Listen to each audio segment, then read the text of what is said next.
pas d'évoquer que vous pensez que ça va suffire à sauver le site. Et puis, parce qu'il y a une grosse question actuellement, c'est les Belges, ils ont raison de se battre pour leur site, sont en pleine bataille avec l'aide de leur gouvernement pour obtenir le carnet de commande de packaging. Est-ce que vous pouvez nous en dire un peu plus là-dessus, par exemple?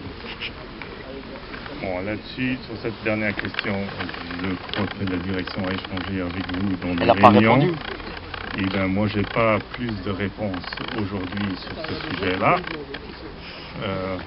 Et là, les investissements, bah, par contre, là, on en a promis, les deux investissements en particulier. J'en ai parlé 2 millions pour préparer le redémarrage. Et les deux autres investissements, on est en train de travailler dessus. Les groupes qui travaillent sont constitués. Le dossier technique sont en train d'être construit. Il y avait un premier brouillon, mais ils sont en train d'être construits de manière à pouvoir lancer plus vite les commandes. Mais donc vous confirmez bien que si les travaux se font, ça ne sera pas au plus tôt, dans 1 an, au plus tôt. C'est bien ça le délai. Ce que je peux vous dire, et là je parle du projet que je connais personnellement mieux, qui est celui au couplage, la cellule laser qu'on vous a promis. Évidemment, il y a des délais de livraison d'une douzaine de mois, ce qui veut dire qu'il faut passer les commandes maintenant. On est en train de préparer les commandes, mais oui, avant que la soudeuse va être installée, ça va prendre plus d'1 an. Ça c'est clair, oui. Merci pour avoir rebondi là-dessus. Mais alors, la soudeuse laser, on en a parlé ce matin, on en a parlé hier, on a soulevé général, c'est très bien. Et alors, dans ce cas-là, comment compte faire le groupe pour laminer des bras Musibor si on nous refuse l'investissement nécessaire, indispensable au train chaud? Ça veut dire qu'on n'aura plus de brames, ça va être des bobines d'Usibor qui vont venir de Dunkerque, c'est ça? Aujourd'hui, on reçoit des brames d'Usibor de Dunkerque, on lamine des coils, c'est laminer des coils d'Usibor. Il y a vrai, ce qui est vrai, c'est qu'on arrive aux limites. La question est à... Oui, bon, ensuite la question est à savoir, parce qu'aujourd'hui on n'a pas de commande qui dépasse nos limites. Et on n'a pas dit que l'investissement au train chaud ne sera jamais fait. Il est dans la, comment dire, dans les cartons. Dans les cartons, dans les tuyaux normaux du groupe. Il poursuit tout simplement son chemin normal. Hein. Il a été proposé et le groupe se prononcera à un certain moment là-dessus. Il suit son chemin normal. Il n'y a rien qui a été repoussé sur cet investissement. Ah, mais attendez, vous qui êtes patron du train à froid, le packaging, une question qui a été posée à Thierry Renaudin l'autre jour, est-ce que le packaging peut être rentable avec une seule ligne d'étamage? Répondez à cette question simplement. Allez, on va pas hypothéquer sur est-ce qu'on va perdre la totalité du carnet de commande. Simplement, est-ce que le packaging à Florange est viable avec une seule ligne d'étamage? C'est une question qui a été posée à Thierry Renaudin. Vous qui êtes patron, qu'est-ce qu'il a... Non mais justement, l'intérêt c'est pas que je vous dise ce qu'il a répondu, l'intérêt c'est que vous qui savez, qui êtes du métier, que vous le répondiez, c'est ça l'intérêt. Écoutez, la question du packaging, c'est une question qui dépasse le site de Florange, parce que c'est une question de la rentabilité du packaging en général. Donc ça veut dire que si c'était pas rentable à 2 lignes, ça serait encore moins rentable à 1 ligne. C'est dommage parce qu'il y a beaucoup de cadres qui ne sont plus là, ils sont partis. Oui, mais dommage. On aurait aimé quand même qu'ils entendent la réponse du patron du train froid, quoi. Excusez-moi, mais les commandes, s'il vous plaît, c'est pas pourquoi il n'y en a pas, ou le patron il essaie de les faire ailleurs. Parce qu'il y a aussi de certaines que les commandes se font ailleurs. Vous dites non? Non. Ça fait 40 ans que moi je connais la combinaison, s'il vous plaît, monsieur, je vous le dis. Quelle est commande? Le patron il veut le faire où ça le convient à lui. Parce qu'ici, la Zola, depuis 42 ans, elle a toujours tourné. Pourquoi aujourd'hui, tout à coup, il n'y a pas de travail? Pourquoi? Ça n'existe pas. Et il y a quand même une usine qui gagne de l'argent, celle-là ici. Vous n'êtes pas en déficit. Vous gagnez un peu moins, mais il gagne de l'argent. Donc les commandes, lui, le patron, veut gagner encore plus, il les fait faire en Pologne, ou il les fait faire où il veut, au Brésil, la tôle galvanisée. Pourquoi elle a fait tourner au Brésil? C'est nous qu'on a appris à travailler, les gens du Brésil. Et nous, maintenant, si on et vous dites la même chose. Vous avez le droit de vous défendre, et vous ne comptez pas, parce que si tout le monde y coule, vous coulez aussi. Il n'est pas coupable. Non. Moi, j'ai des enfants comme vous, mais c'est normal. Il a au moins le courage de venir. Oui, d'accord, c'est quand même bien, il faut dire merci. Mais il faut dire au patron, ici, c'est une région qui a toujours donné du travail à tout le monde. Et alors, pourquoi elle a fait mourir comme ça, comme rire? C'est pas juste. Normalement, c'est pas juste. Ah, voilà. C'est la plus chose, c'est la simplicité. Ça, c'est des travailleurs. On a toujours travaillé. On a les enfants, on a les parents, on a la maison. On s'est intégré. Moi, je suis italien, je suis napolitain, je parle entre dit. Même je Fiat, oui, Fiat. Mais je vous le jure, hein, il faut être honnête. Donc, il faut penser à tous ces ouvriers. Encore les jeunes, ils n'ont pas de travail, ils vont le trouver ailleurs. Mais les pauvres qui sont ailleurs, vous savez, ils doivent émigrer comme j'ai émigré moi, ça fait rien. Mais les pauvres jeunes, ils ont 54 ans, 55 ans, où ils vont, c'est là, où ils vont. Sarkozy l'a dit hier soir, il met au chômage. Au chômage, comme il s'est dit. Ah non! C'est bon. Ça vient de Il y a des questions auxquelles M. Javert ne peut pas répondre. On va bien voir, monsieur Seller. On vient de se voir il y a quelques temps. Sur la pérennisation de la filière à froid, en dehors de l'aspect packaging qu'Edouard a évoqué, à laquelle vous avez répondu par une question de réponse globale, sur la pérennisation des produits d'avenir que sont l'usibor, on a donc évoqué la question du train à chaud et du fait que la modernisation nécessaire du train à chaud est dans les tuyaux et on n'en sait pas plus. Par contre, il y a quand même quelque chose qui est important en vue de cette pérennisation, c'est quand même l'adéquation la meilleure par rapport à la filière liquide pour satisfaire durablement et correctement nos clients allemands en référence au taux de phosphore que nous sommes capables de faire avec la filière liquide Lorraine, qu'actuellement la filière liquide la Querquoise n'est pas capable de faire. Elle est néanmoins dans les clous de la fourchette de tolérance admise par nos clients allemands, mais on est en train de flirter avec la frontière. Donc il y a un premier problème, c'est que c'est la pérennisation de ce produit. En ne décidant pas de redémarrer la filière liquide Lorraine, on prend un risque d'insatisfaire gravement nos clients et de ne pas pérenniser. Vous parlez bien. Vous savez quand même qu'on investit largement sur ce produit. Cette année-ci, on est en train de faire les investissements sur la ligne de galvanisation, qui se chiffre autour de 7-8 millions quand même. Donc là, on vient d'accorder l'investissement sur la soudeuse laser, qui se chiffre encore une fois à 8 millions d'euros, qui sont des investissements sur un seul produit pour pérenniser le site.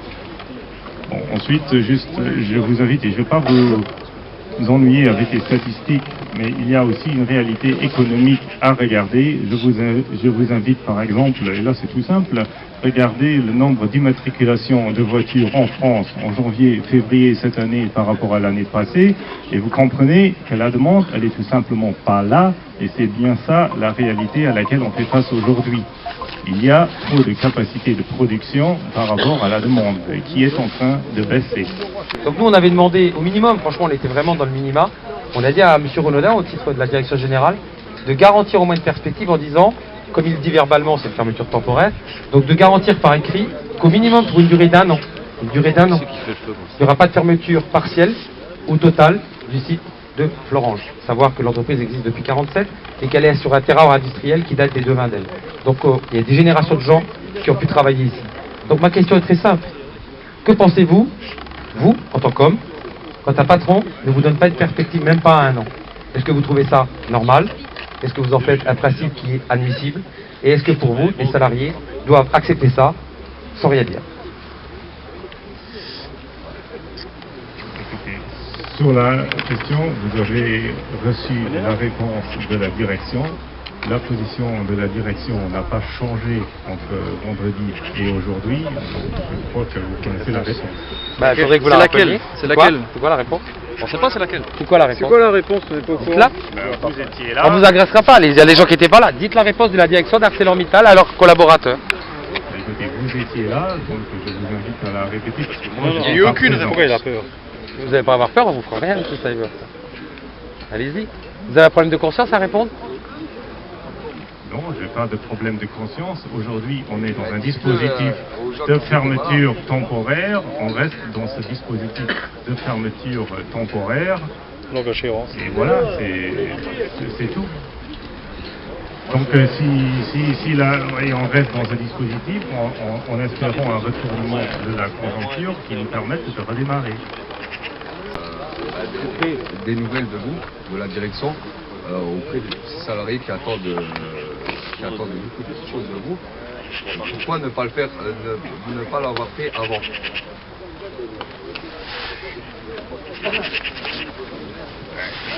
Là, je vais dire ce que j'ai dit avant. Le dialogue, il existait avant, il existait pendant. On a quand même parlé avec vos représentants. Ensuite, la direction n'aime pas négocier sous la contrainte. Ouais, mais au bout de... On a eu juste la semaine dernière de vos nouvelles auprès de la direction. Pas avant. 3 semaines de conflit. Dans 3 semaines de conflit, on n'a pas eu, on n'a rien eu de votre part, de la part de la direction. Un simple mot, dire à tous ces salariés qui attendent, qui sont tous en panique de la situation. C'est ça qu'on attendait de vous, c'est que vous rassurez tous ces salariés. On ne fait pas ça parce qu'on s'est levé un matin, on se dit on va faire ça. Non, les salariés ils sont tous inquiets. Encore à l'heure d'aujourd'hui, on ne peut pas les rassurer parce qu'on n'a pas de nouvelles de la direction. Ah oui. Bon, donc votre demande pour essayer d'avoir plus de nouvelles de la direction. Voilà. C'est un dialogue, on attendait un dialogue de la direction. Ce dialogue qu'il y a, c'est... Voilà, c'est un dialogue de C'est un dialogue de sourds.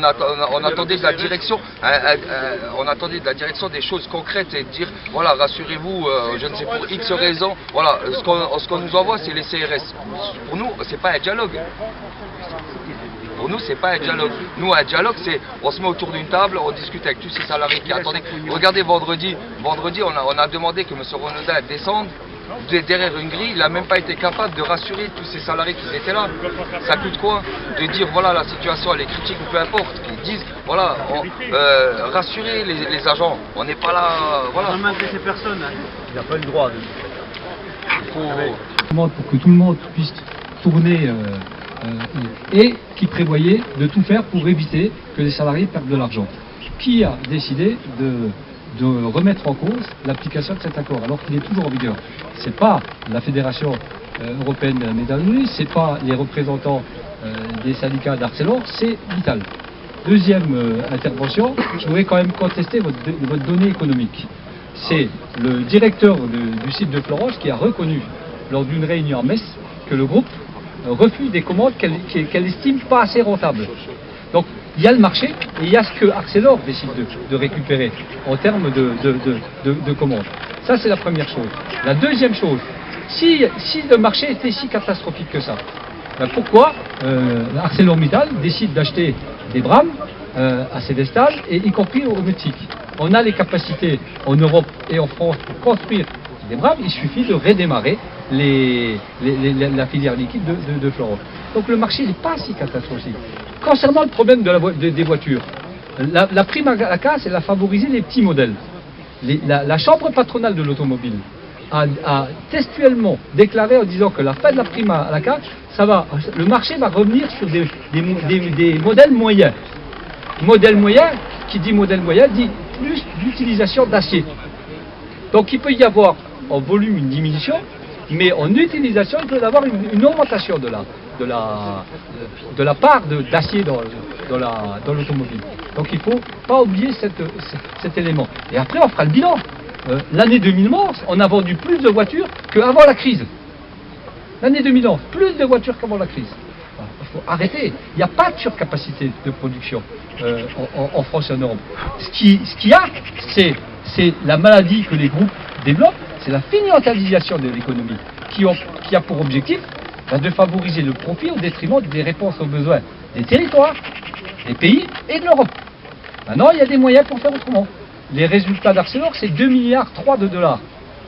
Les actionnaires qui ont dilapidé en 2010 46% des résultats nets, ils vont en prendre 53% des résultats nets.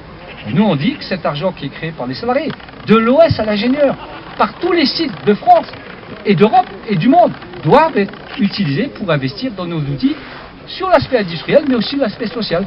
Parce que quand des salariés, avec des BTS, ils gagnent 1100, 1200 par mois net, vous croyez qu'ils ont les capacités de pouvoir consommer, de pouvoir développer, de pouvoir avoir une visibilité pour eux et leur famille? Le risque qu'il y a, c'est que ces jeunes-là, ils partent ailleurs et qu'on se prive de compétences indispensables pour continuer à réaliser sur notre site des produits de qualité. Et on regrette, c'est que c'est Mittal qui met des freins à ses atouts. C'est Mittal qui compromet ses atouts. Et nous, aujourd'hui, dans l'intersyndicale avec les salariés, ben on dit que notre site a des atouts, mais qui demande des investissements industriels, qui demande le redémarrage de la filière liquide et de la pâte, et qui demande des investissements humains. Pour les gens d'Arcelor, pour les sous-traitants et pour les intérims.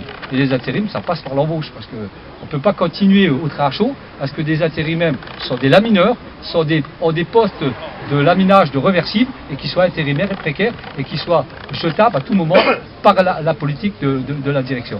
C'est ça qu'on veut contester aujourd'hui. Et c'est ça qu'on veut mettre au centre du débat. On conteste la politique industrielle de Mittal. Les salariés, ils ont des idées, leurs représentants, ils ont des idées. Ils veulent vous réaffirmer qu'il y a possibilité de faire autrement dans cette entreprise. Mettre l'économie au centre de l'humain. C'est ça, pas l'économie au centre des actionnaires et des financiers. Oui.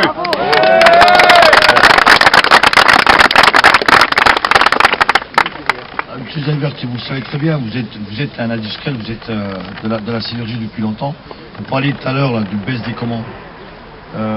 Simplement en deux mots, en 2007, 2008 même, le groupe ArcelorMittal et de la bouche même de monsieur Michel Wurth, il a dit, dans ce monde, pas une tonne d'acier ne doit échapper au groupe ArcelorMittal. Ils avaient une optique de gagner des parts de marché, ils étaient dans le volume. La crise a fait que M. Mittal et son groupe veut montrer à la terre entière qu'il est le seul industriel capable de reverser un très haut rendement à ses actionnaires. Et donc il a fait le choix du prix de revient plutôt que du volume.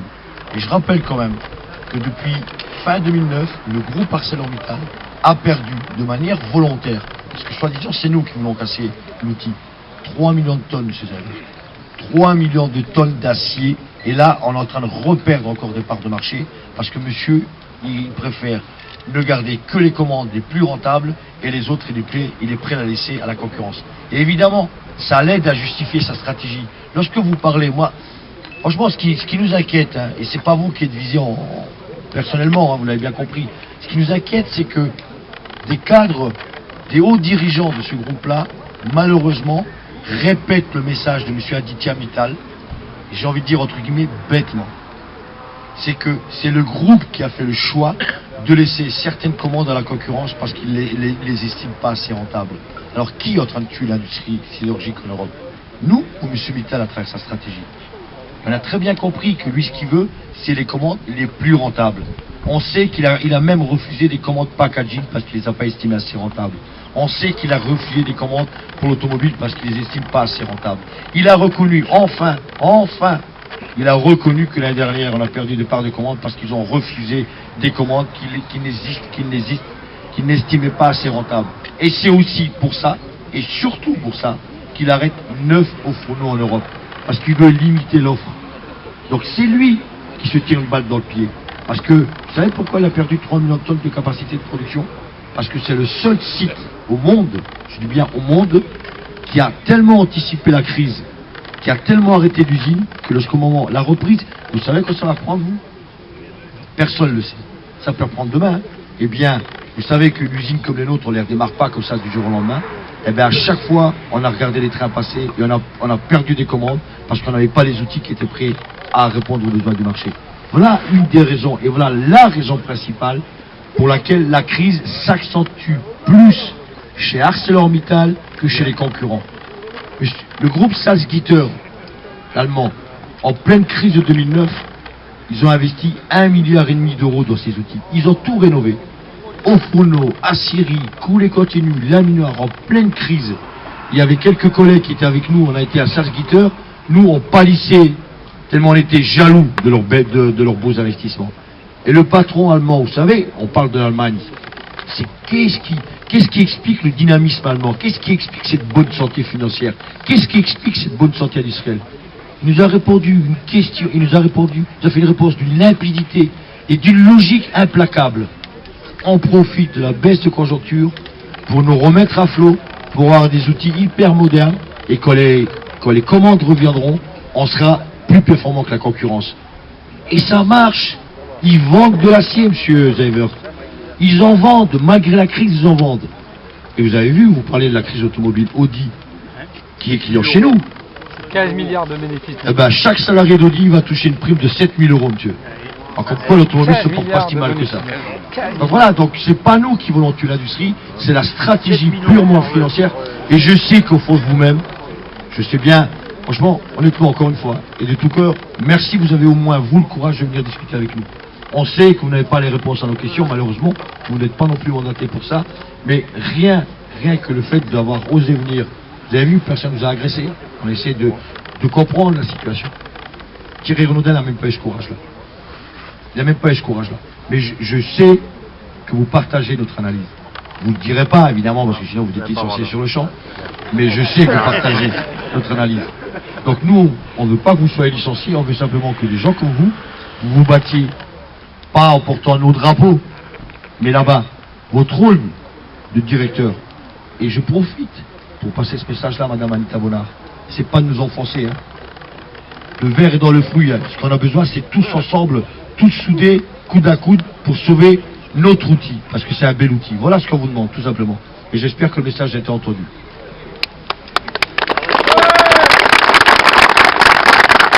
Mais je peux vous assurer, évidemment, que la direction, elle n'est pas là pour fermer des sites, mais pour essayer de les faire vivre, et on se bat aussi. Voilà, Monsieur, attendez, on vous fait même pas ce reproche-là, monsieur Renaudin.